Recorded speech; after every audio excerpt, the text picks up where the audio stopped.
பத்திரிகை நண்பர்களுக்கும் இங்கே கூடியிருக்கிற சக நண்பர்களுக்கும் எங்களோட பெரிய குடும்பம் ஆயிடுச்சு. ஸோ எல்லாருக்கும் முதல்ல வணக்கம். நடிகர் சங்கத்தில் நாங்கள் மீட்டதுக்கப்புறம் நடக்கிற ஃபஸ்ட்டு ஃபங்க்ஷனுங்கிறது நினைக்கும் போது ரொம்ப ரொம்ப பெருமையாக இருக்குது உண்மையாகவே. ஸோ விக்னேஷ் சாருக்கு வாழ்த்துக்கள். இது எப்பவுமே எல்லாரும் சொல்லுவாங்க இங்கே ஃபஸ்ட் ஃபங்க்ஷன் நடந்ததுங்கிறது. முதல்ல இந்த திரைப்படத்தோட குழுவினர் எல்லாருக்கும் வாழ்த்துக்கள் சொல்லிக்கிறேன். டைரக்டருக்கு, விக்னேஷ் சாருக்கு, நிறைய பேர் புதுசாக அறிமுகம் வராங்க. ஸ்டண்ட்ல இருந்து எல்லாரும் நிறைய பேர் புதுசாக அறிமுகப்படுத்தியிருக்காரு.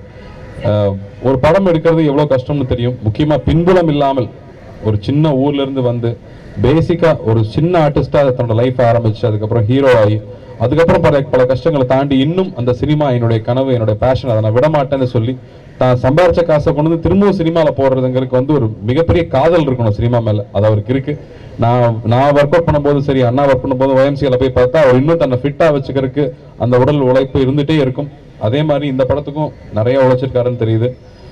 நம்ம உழைச்சிக்கிட்டே இருக்கணும், நம்ம கைவிடவே கூடாது. ஸோ என்னைக்கா ஒரு நாள் நிச்சயமா நம்ம கை கிடைக்கும். இந்த படத்தில் அது கிடைக்கணும்னு நம்புறேன்.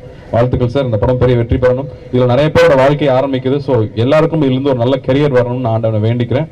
தேங்க்யூ. நன்றி.